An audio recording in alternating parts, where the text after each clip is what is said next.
Alrighty, how we doing? Happy Tuesday. Welcome to Tuesday Night Lights 6 of 2025. I don't actually know how many Tuesday Night Lights there have been all time. This might be the 12th, actually. I think I did 6 in the fall.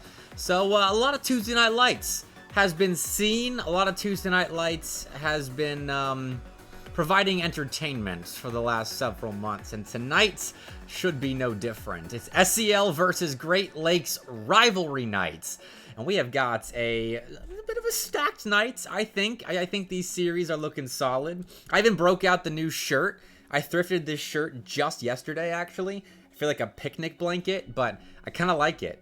It makes it, I don't know. There's something about red and white that is unique to me. I don't wear this color scheme all that often. So, broke out the new shirt, got a new haircut, and this is less noticeable, but I visited the dentist today. So, basically new teeth as well, just for the show tonight.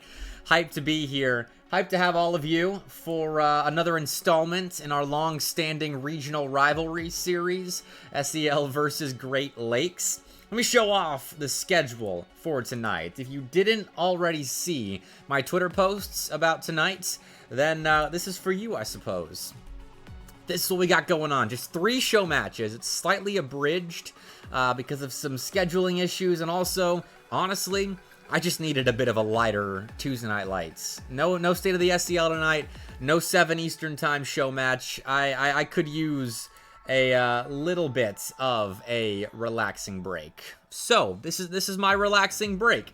Tonight I get to chill out, solo cast the first one. Unfortunately, Bub is on duty with the Indiana Tech League of Legends team, so he has to miss the Michigan State Brewton-Parker Academy series that I know he wants to see.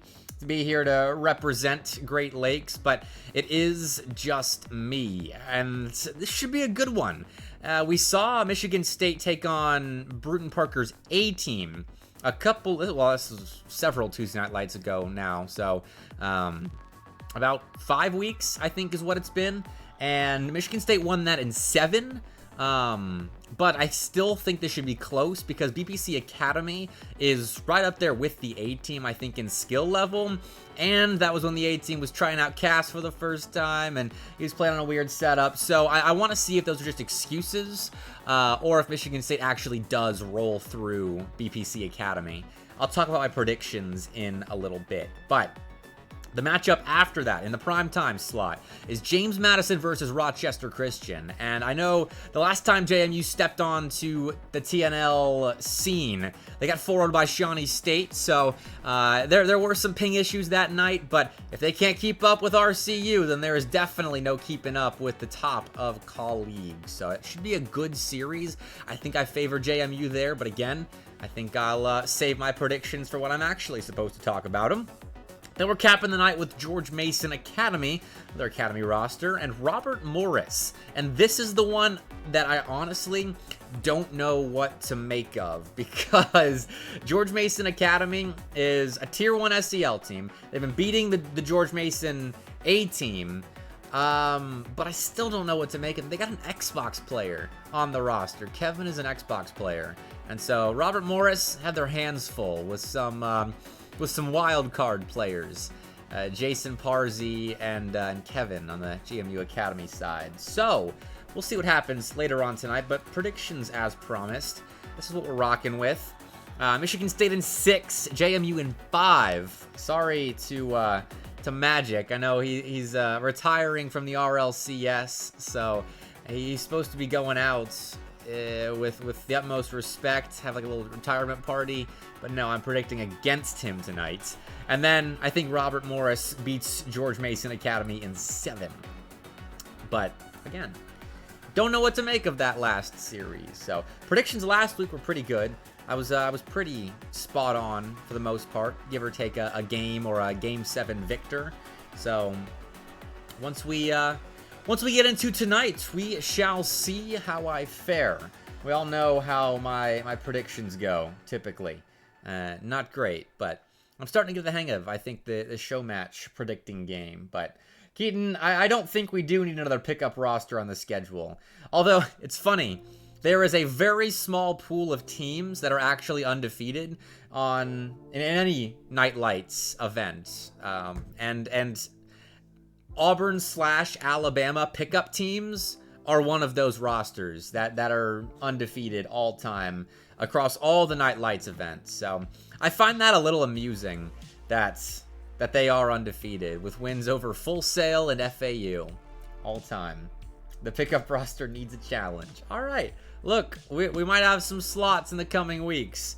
I wouldn't mind getting you guys back on there, but not tonight, unfortunately. We have the best of the best. I think that's worth saying. All of these teams are either Tier 1 SEL rosters or in the Great Lakes, top 8. Robert Morris, I think right now is top 8 in season points. Michigan State definitely is. And Rochester Christian actually might be on the outside looking in right now of top 8. But they've got top 8 potential. They finished top 8 the last event. So that basically counts. So it is 7:01. So let's see where the teams are, because Michigan State did say they were getting on the top of the hour. We'll give them a couple minutes to get in before I ping them again.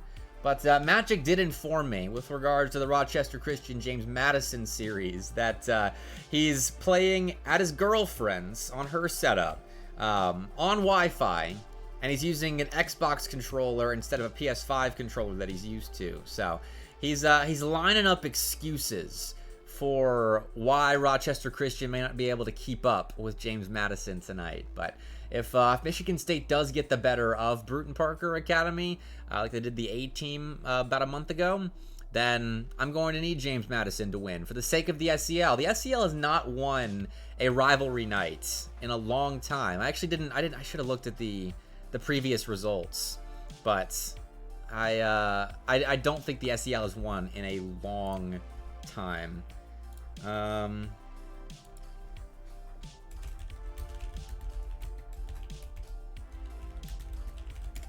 Making sure the guys are ready to go.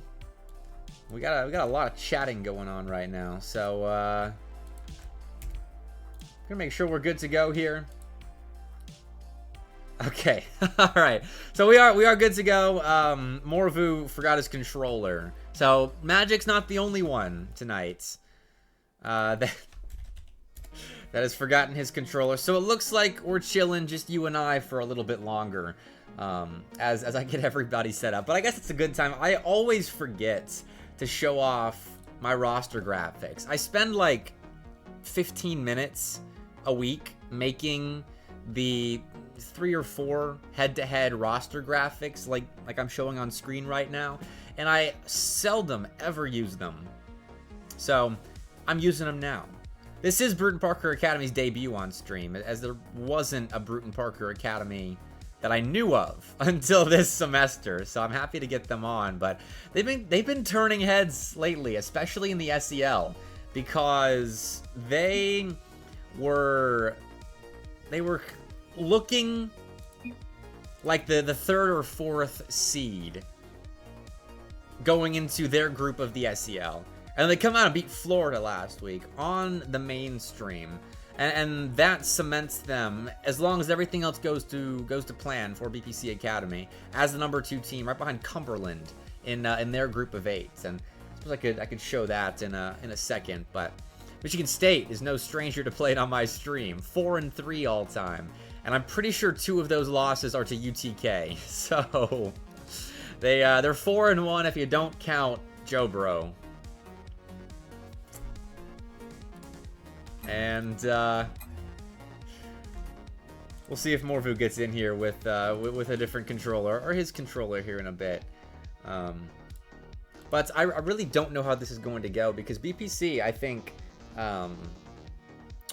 played a lot of good defense when they played Florida, and that's, I believe, the first series of theirs I've watched this season. Their best of 5 against Florida on the SEL mainstream last week, and they held Florida scoreless, which, if you know about Hammy Crackers Larry and True Raid, that's an impressive stat line to hold. They held Florida scoreless, I think, through 2 games. A couple 1-0 victories. It was an odd series. I think the first 3 games were all 1-0s. And then it was a 4-3 game 4 for whatever reason. But BPC's defense, if they can hold up against Michigan State, I will believe they can play defense against the best of teams in CRL. Also, let me let BPC Academy know that Michigan State's taking a sec.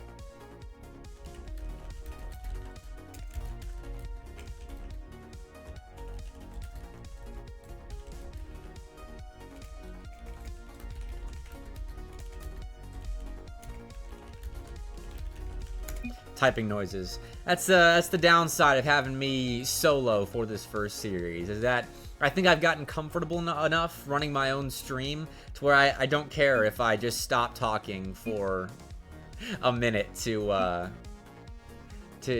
type to players. Because I think we've gotten enough episodes of Tuesday Night Lights, Monday Night Lights under our belts, where I'm not too concerned about production quality anymore. Like, obviously, I'm trying my best to uphold the highest of standards, but I lean more on the side of having fun at this point. So, unless UTK's in the lobby, in which case, I ignore in-game chat. Otherwise, I'll try and respond. For those of you that don't know, if you've never been in the same lobby as Tennessee, leading into a series, those guys chat. Like, it's you kind of have to mute the game because they're sending so many chats per second. And I suppose it wouldn't be a Night Lights stream if I hadn't mentioned Tennessee a couple times now. Yeah, Somber, that's exactly right. They are some yappers, that's for sure. And I'm gonna check on Michigan State here real quick. I'm wondering if Morvu had to, like, sprint to the MSU facility to get his controller or something here. Regardless, I guess we can talk about the other series. I can show off my other head-to-head graphics, because I know when Sleeper and Somber get in the booth with me, I'm going to be so busy talking to them that I'm going to forget to use them. That's a primetime match. James Madison and Rochester Christian. I'm very excited for that one, because RCU, I think the last Great Lakes events, made top 8, and that's kind of been their ceiling for a little while. They've posted some concerning results, I think, everywhere except for CRL. Those guys still can make CRL runs, and maybe that's a testament to how teams lock in for CRL opens, but I'm not sure. Either way, Michigan State is back. Milk, I know, or sorry, Krupp said it, that they're listening to the stream. So, join back, guys. Join back. And we'll get this opening series underway fairly shortly here, as Morvu has his controller. So I guess it's only Magic tonight that'll be dealing with controller issues.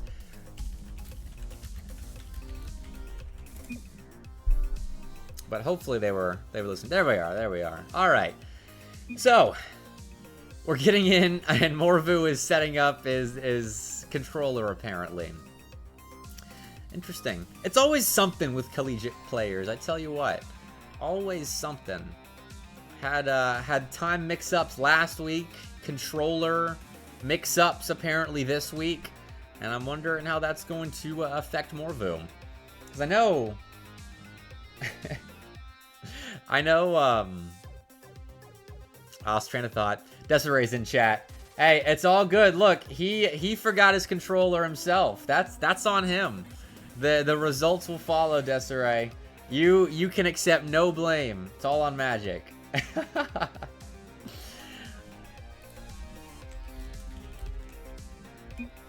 And I'll ask the teams to let me know when they're ready. But it still should be a good series. I mean, Rochester Christian, I think they'll be good to go. Those guys can post up results, and it looks like we're ready to go here. So let's go ahead and get started.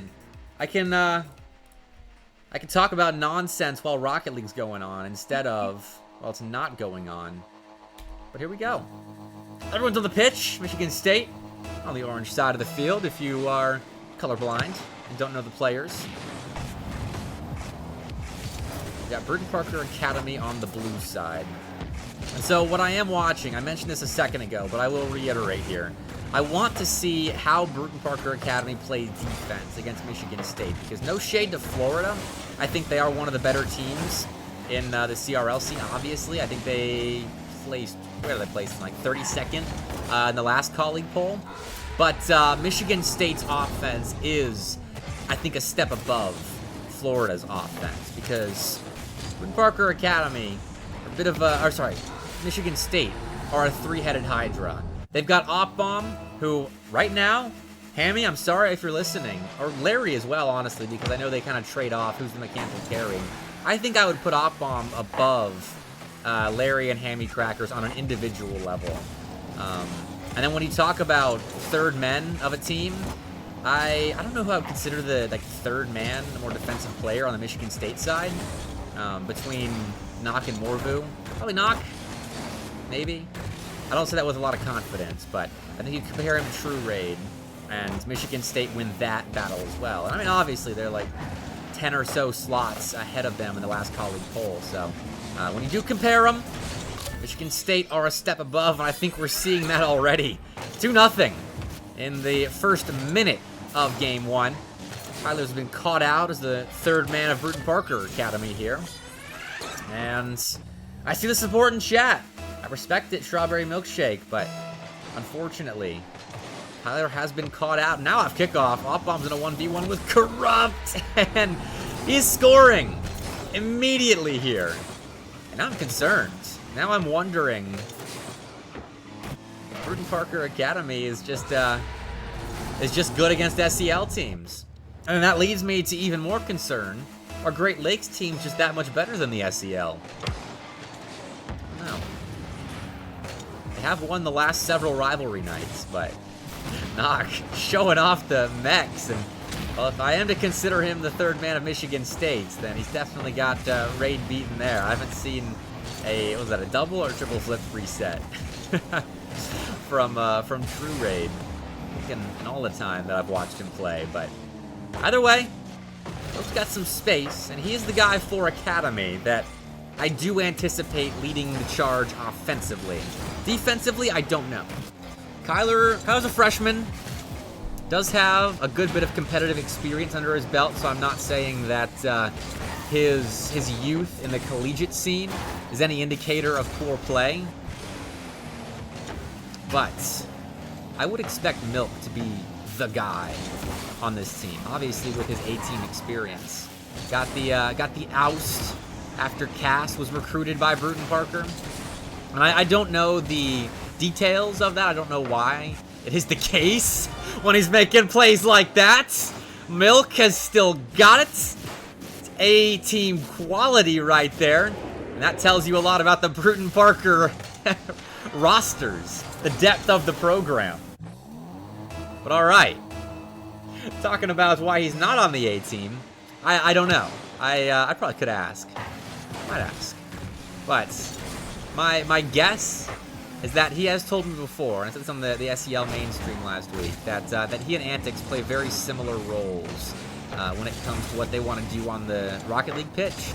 And so I think that the decision to put him on the Academy team was probably more of a chemistry thing than it is a skill level thing, obviously. We just saw that from him, and I mean, all throughout the fall semester, he got the A-team nod, and there were some good B-team players then too. So that's a good start. But one goal is just one goal. It's only a paper cut compared to the cutting open of the Michigan State defense that this Academy roster will need to do to get back here in Game 1. But I am happy to see that they're on the board. They're going. Also, this is more for the people watching. I made some OBS settings changes the last couple of days after having some CPU issues with my last, actually many streams. It was a persistent issue. And apparently I was encoding, for those of you that stream, I was encoding with my CPU instead of my GPU. For those of you that don't stream, it's really bad. I was basically using a wounded 14-year-old dog to hunt, as opposed to a bloodhound. I don't know why I went with a hunting analogy right there, but it's pretty apt. So, Academy, unfortunately, I think after that opening goal of theirs, is not going to be able to stage a comeback here in the late goings of Game 1, as the defense has not held up. They have been completely torn apart by Michigan State, and the Spartans really haven't had to do anything fancy. That's nice to have one back. There is still a minute left, and I think 3 in a minute, if you're scoring early, is much more doable than if you're scoring that first one late. Hard-hitting analysis right there, but this is manageable for Academy. But they've gotten their goals in this game off of one-off offense, off of a milk pop-off. That could be a 2-off in a game, and off of a kickoff goal. Again, could be a 2-off, but you're not going to bet on getting multiple goals because of a milk pop-off, an unsupported milk pop-off, and a kickoff goal. So we need some more. We need some more developed opportunities. I think we need some more possession control from the Academy team. More of this. This is nice. Corrupts off the backboard. Bump snuffs that out, but glad to see Corrupt getting going here. The player I've watched the least in this lobby. Because Kyler competed in Monday Night Lights, the tournament, over the summer when I was hosting those $60 tournament events.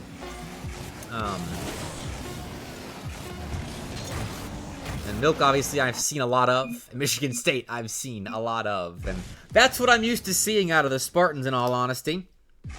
A nice and controlled Game 1 win. And this is a team, actually, that recently was going through a playstyle change. And actually, this is another missed opportunity for hard-hitting journalism that I could be doing. I don't know what the playstyle change is, so I'm going to see if I can't snuff that out as we play this series, because it cost them a couple of series, actually. Michigan State ended up losing 3-0 to Rutgers in the CCS, and Rutgers, if we're looking on a Michigan State scale, a top 20 in CRL right now scale, Rutgers is not good. But, you know, if we're looking in the general CCS scale, Rutgers is a solid enough team. But them 3-0 in Michigan State is surprising. And Morphu said it was because of a playstyle change. So, let's see if we can't figure out what it is before I ask them if they do end up beating BPC Academy. There we go, Milk. Really involved early on right here. Kyler will be next up, setting up Corrupt for a solo play. Corrupt will be able to get back to the ball. Adds a dunk to the mix. And Milk takes a shot that's just off target. And now this is the Academy roster that I am more used to seeing. I say that. Michigan State kind of tear them apart in transition. And that's where a lot of the opening goals came from in Game 1. Michigan State found a lot of open nets like that, and with shots over the head of Corrupt, over the head of Kyler. Milk's been playing well, but it's been Corrupt and Kyler in transition defense that have come up short so far. And I think it's natural to ask more questions of them. They are less proven players. But I want to see if they can step it up, especially in transition defense, because they don't have a read on Michigan State. And fair enough, this is a quick offense. They have so much control, and it's not easy to properly position yourself amid the balance between trying to get your offense going, because I made that point at the end of Game 1, how Brewton-Parker Academy has been playing one-off offense in the goals that they've scored. And then also playing good transition defense against the Michigan State juggernaut of an offense. So it's a bit of a puzzle for them to work out. So far, it's not been great. 5 goals given up in the first game and change here. A wise goal? That's a good point. Saying that Brewton-Parker Academy did take a game off of Cumberland. And so did George Mason Academy. So a couple of goated Academy rosters on Tuesday Night Lights this fine evening. So thank you for that point. It hadn't occurred to me.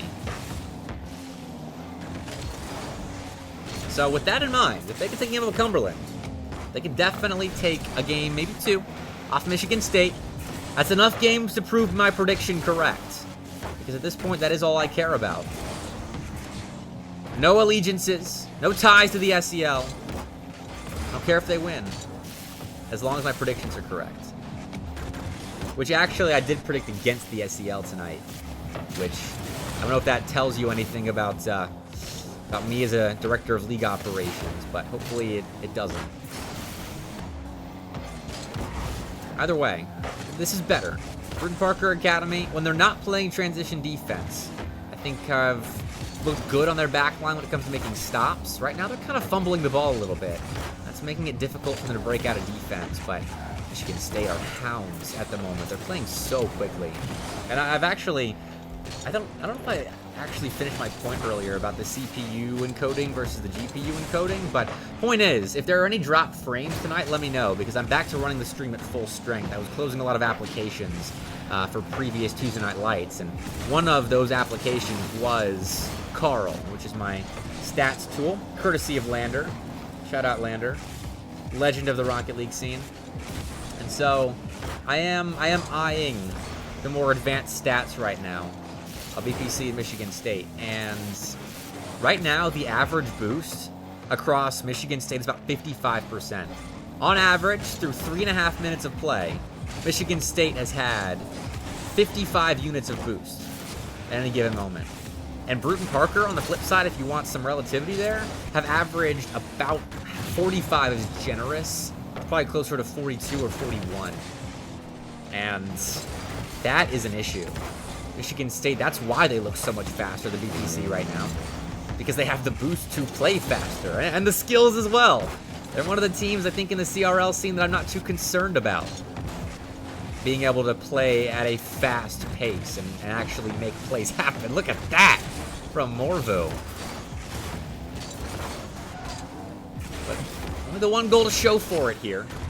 And 1-0 score lines is what I saw a whole lot of out of BPC Academy on the SEL mainstream when they played Florida this past week.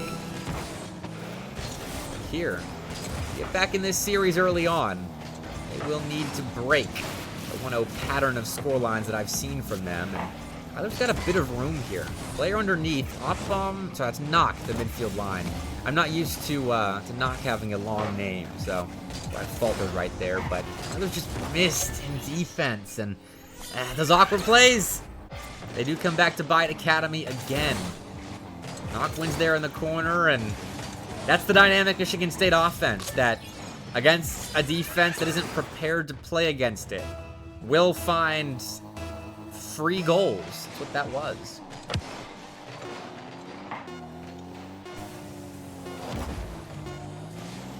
And so, with the ball still up on 0 seconds, we might have a garbage time goal, but Brewton-Parker Academy is held scoreless in Game 2. Still a 2-goal margin of victory for Michigan State. And look at those stats. Wow. 8 shots for the Spartans. And I don't think that's the surprising part. Just 2 for Academy. And that's the concerns that I've got when a team is scoring one-off goals. When it's a kickoff goal or a player pop-off that you can't rely on consistency with. That's the type of game that is bound to happen. And Academy had a couple decent looks, but largely that game was Michigan State's. So now I'm really concerned about Brewton-Parker Academy's prospects here. I gave them a challenging opponent, and I know they are up for the task. They are hungry to play a team like Michigan State, but just show that they can keep pace here. Because I was optimistic about this Academy team. But I need to see some adjustments now. Instead, though, it's awkward defense to start off with. Off bombs one in the corner. Let's get that ball mid, but Milk snuffs the play out. Good bump up field as well to give Kyler some space. And this is where Kyler's good. With a little bit of room here. And that wasn't the best setup. Not the cleanest flip reset, if it was even achieved right there. But I remember watching Kyler in those Monday Night Lights tournaments for BPC. I think they played in 2 of them. And he was a demon on the ball. A large reason why that they won the second tournament. UTK, Brewton-Parker, and Radford, the 3 winners of those events over the summer. And Kyler he played a big part in that, but there's Milk up ahead, taking a big shot. Now Kyler himself up off the backboard. No, it's Milk up off the backboard, but Kyler doesn't connect with Knock on the goal line, so Corrupt was left alone in defense for a moment right there. And now, Michigan State, off the back of that, won't score immediately, but they will establish a presence in the BPC end. Off bomb, full boost tank contests Milk, but has good speed in defense. Just making good reads, and now upfield, can you read this? You bet he can. Oh, against the lesser defense, I would be surprised that's a goal, but Michigan State do get in the way. Now we're passing at the midfield line in very tight quarters. But Milk does continue to play quite well. I'm not impressed with Milk like it's something out of the ordinary from me playing like this, but I do think he has looked consistently one of the better players in the lobby. I'm waiting to see what that brings for Academy. Oh, he'll be descending for a while now, so the onus is on Kyler by a little bit of time. That ball leaks mid, and Corrupt gets back. It's nicely done. Watching Kyler and Corrupt work in tandem is quite fun right now. Because Milk is playing that first man role majority of the time for Academy. He is their space creator. That'll help him. Michigan State get tangled up a little bit. And honestly, I'm not sure if I can tell what Michigan State has changed relative to how they used to play. It seems more fluid. I think they're playing at a faster pace. They're certainly not relying on off-bomb. Like, they have in series past. I mention this every time I cast them. And so if they're watching the VOD back, guys, I'm sorry you have to hear this point again, but I do love making it. That when I first started watching this Michigan State roster, at least the op-bomb era when it first began, they did rely heavily on him as their space creator, similar to what Radford does with Rhyolite. And they have seriously evolved since then. It has been quite cool to see that evolution. But off-bomb is still more than capable. I don't think his ability on the field is degraded at all, but I think Knock and Morvu have upgraded their ability on the field. And when that's the case, that's when you know you have a special roster. When the 2 guys that are considered the supporting cast elevate their play to no longer, I think, become considered the supporting cast. But as long as, I think probably for Op-Bomb's first couple of years, they still will be called the supporting cast in some casts. But they've evolved beyond that for me. Oh, and Jimmer's in chat. I did not know you were here, Jimmer. I have to imagine you played a part in that. But it really is. I mean, it shows in the rankings, too. Michigan State, at the start of fall, was a team that was kind of outside looking in with the top 48. And now look at them. The results are tangible. But BPC Academy, I think they're in a similar position right now, in all honesty. Kind of identical. If you're looking at Milk as kind of the op-bomb leader, space creator. He's got more experience. Op-bomb obviously played in high school, but Milk has that collegiate experience to bring with him. And then Kyler's a young gun. Maybe the Morvu on the team. Corrupt. Kind of the inverse of Knock, I suppose. But Knock had a couple of years of experience. I think he's a junior or at least a spring semester sophomore. I'm not sure. But either way, they play similar roles on the field.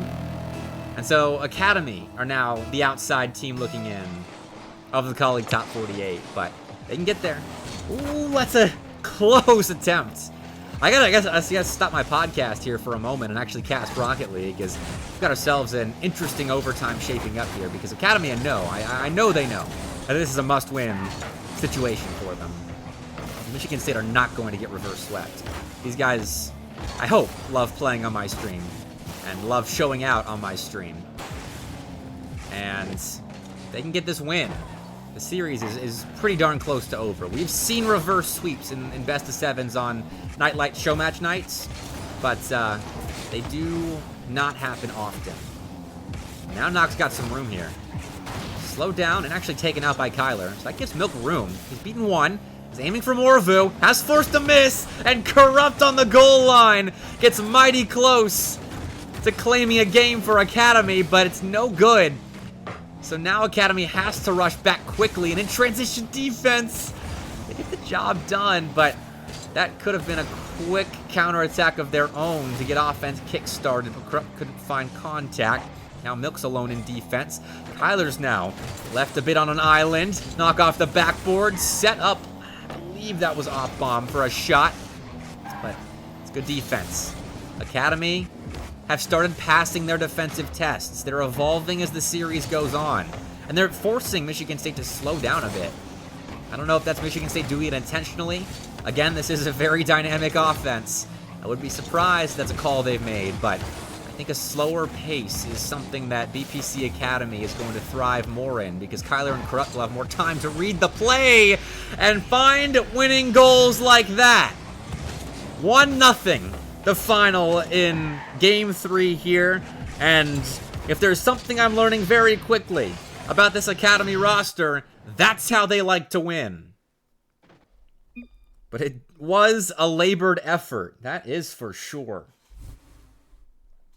Okay, Nock is a sophomore. That's good to know, because I wasn't sure. I need to start keeping track of who's in what class, because it's something I've been very bad about doing, and that's the next step of storytelling in collegiate. So, young roster for sure. Jimmer, I got a lot of respect for what you're able to do with these guys. I can only imagine they are hungry to improve, because, I mean, obviously, if you're playing, I think, consistently in show matches like this, you're hungry to improve. And so that's good to see in freshmen and a sophomore especially. Because I know there are some players that didn't realize the importance of actually putting down the time to make lands and really make the most of their collegiate experience until it was too late in their career. So, although I suppose at this stage of Collegiate Rocket League, COVID did play a part in that. But now we are fully back. And I know Michigan State has their sights set on, at the very least, the Great Lakes LAN later in the spring semester. They can keep it up. They will most certainly be there. Humble. Jimmer says they make him look good. Humble coach right there. I respect it. We'll see if they can close this out. The series has gotten interesting now. Now that BPC Academy were able to drag the Spartans down into a style of Rocket League that suits the Barons, I want to see where we go from here. There is more to behold the BPC Academy side, because now that they've won a game 1-0, I want to look back on their SEL results so far and see how many of their wins are 1-0s. And maybe that's just against good opponents. They win or go to 0-0 overtimes, win with just one goal. But for the case here against Michigan State, at least for one game, small sample size, but if you wrap that into the Florida series that I keep referencing, it's a decent pool of data. That is a nice pinch. Morvu challenges Corrupt nicely. Oh, off bomb dove in a tad early. Not quite on the same page. And that play was moving so quickly, I don't know how they get on the same page, but that would have been impressive if off bomb holds on for that last touch off the back wall there. Here comes Morvu again, trying to make up for that last extra touch as he finds off bomb. And there's first blood for Michigan State. I doubt they are used to being held scoreless for a full period of regulation plus overtime. And they don't wait too long in getting to scoring here in Game 4.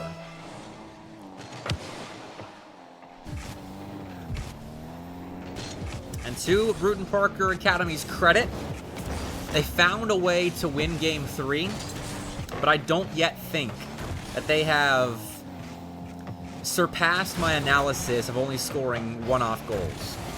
Because the goal that they got in overtime was good. I think they developed it nicely with some pace there, and obviously good shooting from Kyler. But you need two really to start a pattern. And they have not yet gotten 2 goals outside of the 2 that they scored in Game 1. So I am eyeing the Barons to see if they can get more going in offense. And possession is nice, but they are being forced into a lot of just straight challenges with Michigan State, who seem to be swarming everywhere. It's not all defense on their back line for Michigan State. It's up ahead, but it's not in front of Milk right there. That's a nice backboard read here, as Morvu is backwards, and he takes blame for that.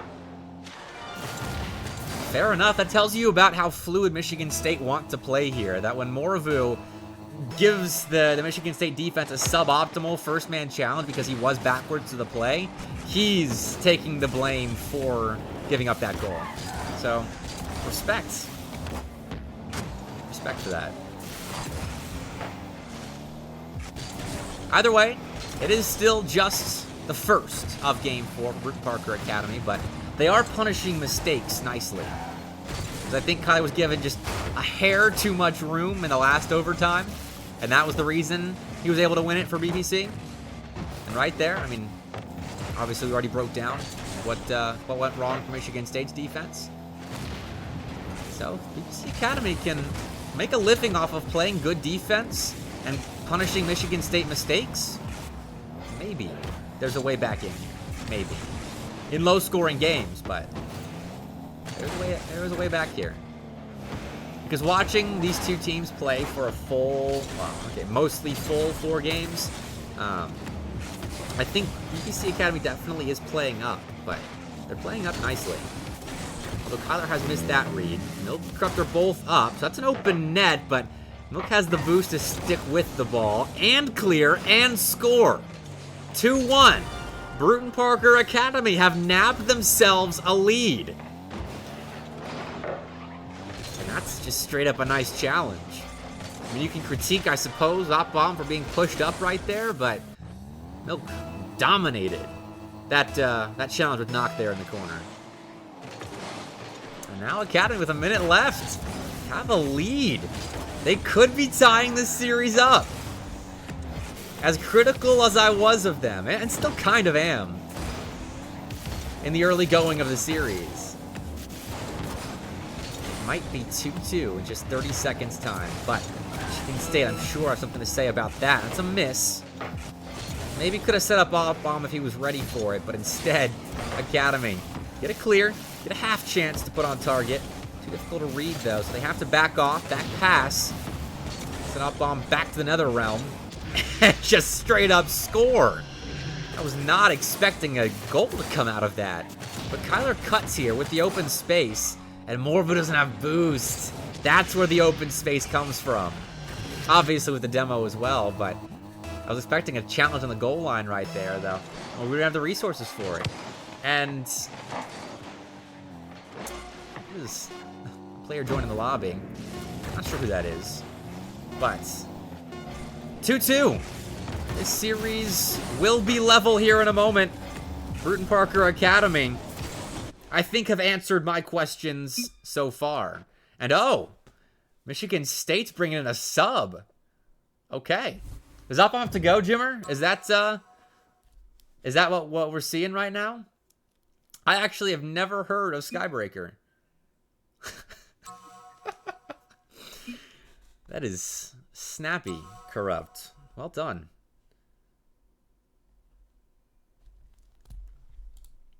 All right, Morvu is apparently listening to stream. Right on. Morvu, focus up, focus up. Now we got to see Michigan State change. Oh, and Manny wants to sub in too?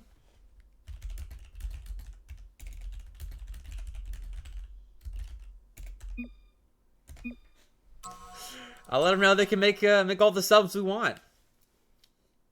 Although, I know last night Morphe was typing in chat during his game. Oh, I had to ready up. Yeah, that sounds like Morvu. I'm beginning to love that kid's personality. On Twitter especially. Plus the stuff that I see like in Twitch chat and game chat. I've thoroughly enjoyed getting to know Morvu throughout this year. But okay, now we get to know Skybreaker.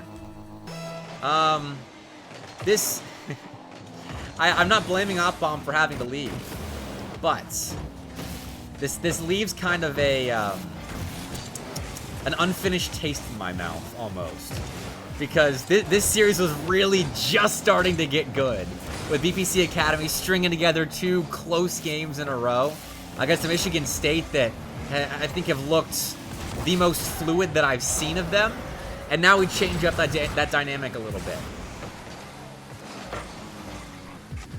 But Awiseco's right.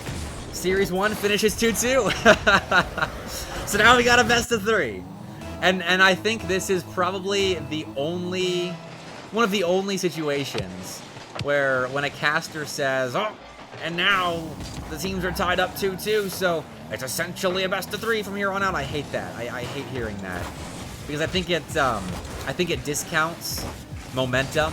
I think it discounts adjustments and how deep a team's playbook is. I think it's a very shallow way of breaking things down. I know it's just a caster saying things to tell the viewer that there are only potentially 3 games left.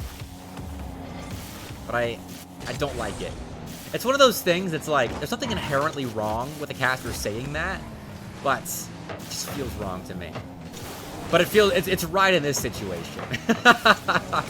Because momentum has been killed just a little bit. I mean, Nock and Mormvu have to play around a different player. I have no idea how used to playing with Skybreaker they are. And maybe that's something the Jimmer can answer. BPC Academy have to adjust to playing against, I'm sure, a different Michigan State offense. But they've already scored on them, so interesting beginning. It can't be too much of a downgrade. Maybe that was just the honeymoon goal. I don't know. Either way, Kyler's starting to get mecking. I'm here for that. I think once this kid gets more experience playing at like a top, I mean the pace that Michigan State was setting early on in this series, which Kyler's got experience. He's got a semester and a half pretty much under his belt, but that kid has got some on-ball ability. It is going to be seriously fun to watch as his game kind of gets rounded out, you know? Because a couple of times saw him get caught out in transition by Michigan State, and how fast they were playing, how many looks they were throwing at BPC Academy. I think once those reads are in, Kyler can be good. Corrupt I still got to learn about. I've not seen enough of Corrupt to be talking about his career longevity or breaking down his play. Is that what Skybreaker's doing? Chasing demos right now. Mine boost, don't be able to watch anymore, unfortunately. Nice timing, Director Cam. With 100 boost, turns quick for that ball. Does show quick communication and trust. It shows trust. I think it was Nock that could have turned for that ball, and instead, Skybreaker's right there, ready to commit for it. It's good to see that level, that pace being kept. And here, Skybreaker's been given a chance to shoot. Bit of a dime up right there, but Corrupt is ready to intervene.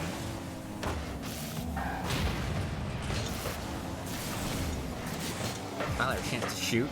Timed by Nock. The pre-jumps from Nock on the near side for Michigan State this game have been phenomenal. Woo! Nock almost turned that into a cheeky near side double.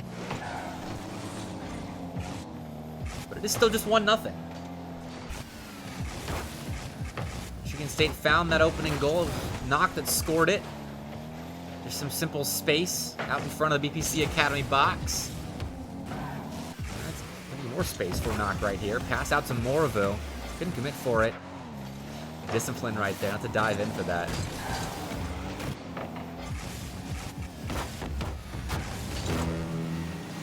I do enjoy two teams that are really obviously thinking hard about what they're doing on the field. That's made this fun to watch. I think I enjoy solo casts more when I want to podcast about teams and break them down how I know how. Don't pretend to be a professional analyst, a professional coach, even though technically I am. So don't always take whatever I'm saying as gospel, as you shouldn't for any coach. I think you should always have a little bit of questioning to you. If you're a player that really thinks. That's nice. Woo, Kyler stomached a heater of a shot from Morvu right there. Second try's no good. Now Milk will pop that ball. Follow up has a little bit of boost. For Skybreaker here, the read doesn't come in. Morvu behind the play that has to take over. Actually beat Corrupt to that ball. Michigan State win game one of our little subsequent best of three. Maybe we will get technically 4 series of show matches tonight. Coach Stanley demand to see the TNL rulebook on subs. Well, I'm going to have to stop you at TNL rulebook, because either way, it's not happening. The TNL rulebook is Bepic makes it up as he goes.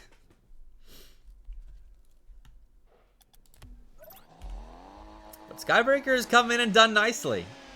And you can't even be like, well, maybe they subbed in a better player, because they subbed out Op-Bomb for Skybreaker, who relative unknown on my end. Yeah, the only event I've made rulebooks for is actually even the $60 tournament that I ran over the summer. I didn't have a rulebook for that really either. I was just like, guys, I trust all of you as players to understand the basic rules of regular Rocket League tournaments, and that's what we're doing, okay? 15-minute DQ timer. Outside of that, just be normal.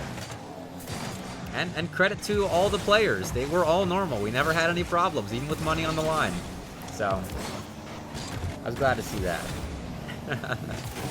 For show matches, oh man, it's the Wild West, coach. Ooh, Morvu.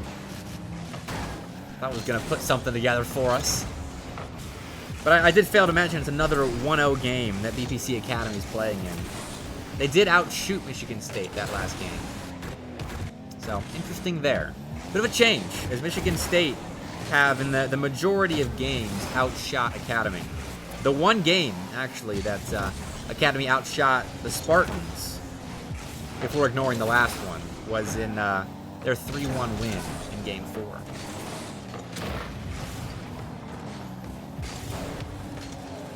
I just read what you said, Jimmer. That's really cool. That's a good system to have, a plug-and-play system. And it's looking good. I mean, it's being tested right now, I'm sure, with Skybreaker coming in. Obviously, again, I don't know how much experience Skybreaker has playing with Nock and Morvu, but it works, apparently. Although that's a bit of an awkward play. No one's out to contest Kyler there in the corner. Morvu gets dunked over the top. Nock's rotating back post, and Skybreaker hesitates. And that's kind of a sub moment. Can't dwell on it, obviously. Like that's fair enough. This is a fast lobby, but that's where the mistake lay. 1-0 Brewton-Parker Academy, and we'll see if that's the final again. I would not be surprised.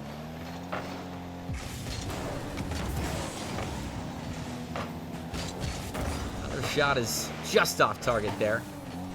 He knows that it needs to be a 1-0. He knows. Intentional miss, for sure. Well, 3 minutes left here. Good control from Academy. If this goes to Game 7, I really... I'll have to make sure that we have time for an interview. Because I've thoroughly been enjoying the interviews that I've been doing this year of TNL. It's been fun to get into the players' minds more. I need to talk to players more. That's where the best part of my job comes from, talking to players. I released a video, I'll plug myself real quick, talking to 6 different SEL faces. I'll play it in between this series and the next, more than likely, as I'm setting things up, but I won't have time for all of it, unfortunately. But it is fun, getting that player insight. BPC Academy, if they do end up winning this, I wish I could talk to both of them, honestly. I want to ask them about their play style. If the 1-0s really are just a product of how they play. Because right now, they are defending like their lives depend on it. And a 1-goal lead in this series, that might be the case with the amount of talent they've got on the other side of the ball, but still, a 1-0 with 90 seconds left. I was kind of being facetious. Half facetious. Talking about how that this 1-0 scoreline, we'll see if it holds. But it actually might. Another big clear for Academy. Michigan State are sent backwards. Not intervenes, had more boost than Corrupt and showed that. Taking possession out of the corner, but that was next up for Academy. 50-50 there, plus pressure. Orvu responsible of his own. Skybreaker will chase downfield, runs past the ball. Kyler beats one, and the third man in Knoxzilla is there to knock down that Brewton-Parker Academy possession. It's a Tokyo Tower. So Michigan State are keeping themselves in this game. But BPC Academy, game 6 here, have shown that they are not going to be easily broken down or beaten. Kyler finally gets his second. And just in this series alone, Kyler has looked more and more comfortable. And so maybe I was too quick to say that he's not experienced enough in lobbies like this. And I think the pace has slowed down a bit. I think that certainly would help him. But still, he's come alive in this series, and that is something I cannot discount no matter what. And here he is again. Potentially open double. Can't get the read on it there with Skybreaker in the middle of everything. But Academy will be forcing game 7 here. And they take their sweet time in doing it. 3-0 in game 6. And I'm going to have to let the next series know that they will be delayed by a couple of minutes here. Because we're going to game 7. Opening things up with a full show match. And this is actually pretty important. Because I can't remember the last time the SEL won the first show match of the night. And look at that. Even then, Michigan State outshoots Academy 7-5. And you can see who the guy stepping into the space creator role is. With Morvu taking 6 shots of the 7 that the Spartans put on the board. But do excuse me for just 1 second. Let me tag the next captains. Let them know that we'll be delayed just a touch.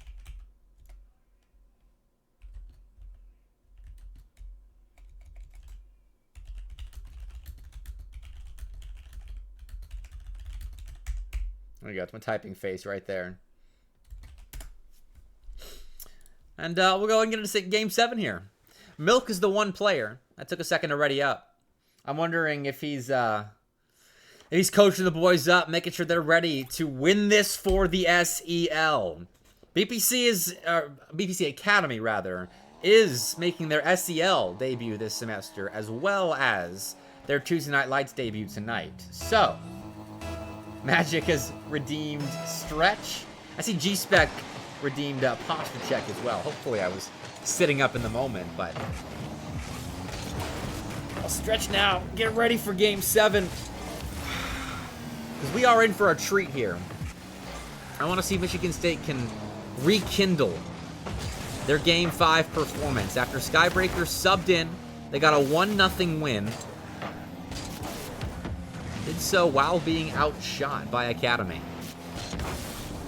Which hasn't happened a lot in this series. And, well, If that keeps up, it may happen one more time in the most pivotal game of this set. Right now, I don't think Michigan State have sniffed the blue zone until now. And once they do break into offense, it is, of course, an immediate opportunity to score. Milk finds a save. Here's Corrupt intervening there. They have Kyler with some space, but that ball's on target. Corrupt is not back in time. And Knock has scored first in Game 7. That's just a great 50-50. Corrupt happened to be caught out with no boost. Milk was playing upfield as the second man to Kyler right there. And the Spartans are on the board first. And genuinely, I can't decide who I would rather interview. Because I'm sure it's going to be Morvu. That's my guess. If I were to guess who I'm interviewing. And probably Milk for Academy. But I've got good questions for both sides. Ooh, that's a lot of resources committed to offense. Hold on, let's see what Michigan State can do with this transition. Especially after Kyler misses the 100. Corrupt's got no boost. Kyler's just stalling at the moment. And actually, that ends up panning out. That one of those shot is put on. This time, Milk is back to make a stop for Academy. Morvu, good first touch and second. Oh, man. Look at Morvu right here. He pops this off of Milk, and he's rotating into the ball with his car. Gets the perfect first touch to, like, get the ball around the defender, make it look like it's going to be going off target, and he puts it back on target with the second. Man, I want to watch that again, actually. That was really impressive on-ball movement. 2-0, Michigan State. They suffered a 3-0 blowout-ish in Game 6 just to get to Game 7. And now they're the ones dishing and dealing in offense. Milk's no stranger to a good couple of touches and an air dribble himself, but there he is shut down by Michigan State's defense, and Corrupt misses. Even that ball from Milk. Morvu was ready for that, apparently. Now Knox got an extra reset. Got Skybreaker jumping up early to get to that play. Now it's to rush back as that ball is, I thought, over Morvu's head, but Skybreaker rushed back for nothing. Morvu had the read. Academy, though, to wrestle every square inch of the orange half away from Michigan State. And they are gaining nothing right now. So far in Game 7, Academy have put up just 2 shots. Again, they're no strangers to winning games with low shot tallies, but they barely sniffed the offensive zone. It's about 60-40 field domination, and Michigan State have just scored again, making that even harder for Academy to come back right here. And it's Skybreaker as well. I think that's their first goal of the games that they've played. I think. Don't quote me on that, even though that is a quote that I am giving on my own channel while live. I think. 100 seconds left. I know. Brewton-Parker Academy have quite the hole to dig themselves out of. Otherwise, Michigan State, after being seriously pressured after games 3 and 4, will be taking this set in 7. What a save by Morvu there. Knock follows up with a block of his own. Morvu gets on the board once more. You guys are racking up save points right now. They're in-game score gremlins at the moment. BPC Academy are trying to get back in this one, but the Spartans will not let them. For what was a fierce possession battle previously in this game, now it's Michigan State battling just as hard on their goal line. Moved away from that for a moment, but BPC Academy need to get back to the orange goal line if they're going to find a way back in Game 7, because they've got just about 30 seconds left, and Kyler, if he can get back to that, maybe makes it easier for Academy. In fact, I think he got an extra touch on that ball, and that threw off Milk, who was advancing for a shot. That could have been the first for Academy. Instead, though, they will have to retreat and see the rest of the clock of Game 7 fall off the board. And that is GG's. I'm going to preemptively ping Morvu. See if he wants to get an interview in. No fourth goal for Morvu. And that's GG's. Great Lakes will start the night off on the right foot, and Michigan State sure got some revenge after losing Game 6, 0-3.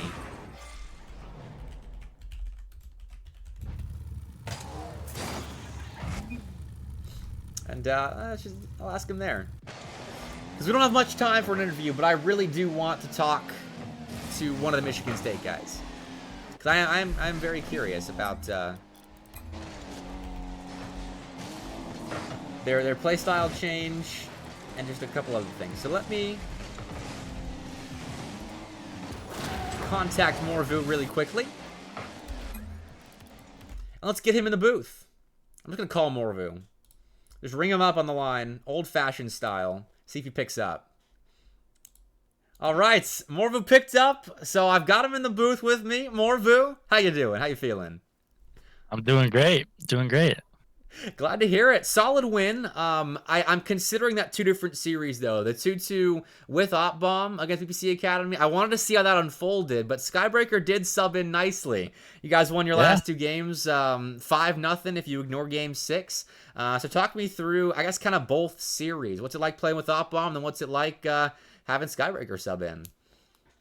So, playing with Opbomb and Nick, I mean, ever since we kind of figured out what was going wrong, why we were dropping games we shouldn't here and there, and this is what's holding us back. It's been just the easiest time playing Rocket League I've ever had, and we're just always we're always on the same page, and it's just pretty easy breathing.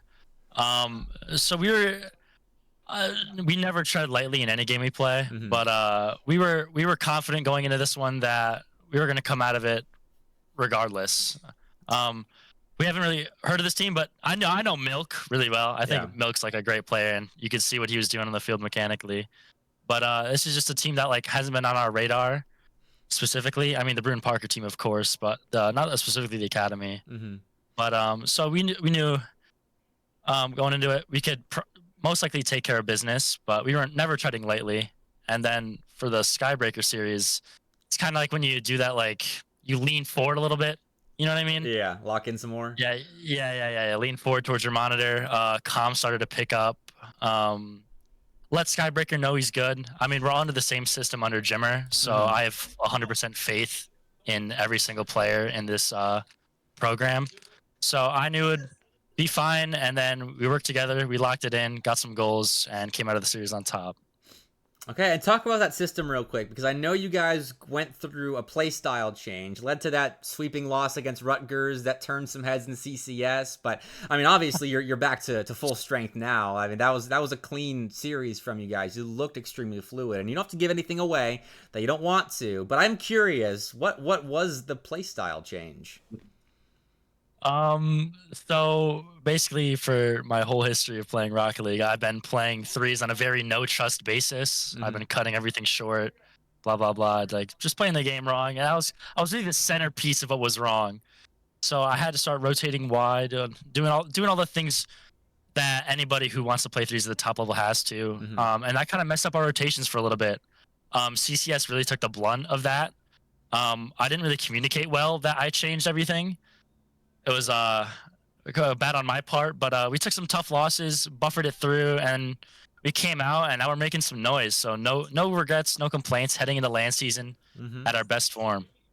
All right, I love it. We're going to have to talk more at some point because I got a lot more questions, but James Madison and Rochester Christian are waiting in the wings right now. So real quick, before I let you go, what's your prediction for the RCU JMU series coming up? RCU, JMU. I got respect for both of those teams. I clash with them RCU boys a lot. Dude, give me. Is Pigeon playing? Yeah, Pigeon's playing. Pigeon's playing. Oh, James Madison in 6. Okay. I love the enthusiasm, Morvu. Good talking with you. Congrats on the win. Thank you. Have a good one. You too. All right, that was hands down one of the best interviews that we've had on Tuesday Night Lights so far this season. But I do have to go to a break now. I am way behind schedule. So got James Madison and Rochester Christian coming up in a second. Sombra will be joining me in the booth for that one. So don't go too far. TNL 6 will be right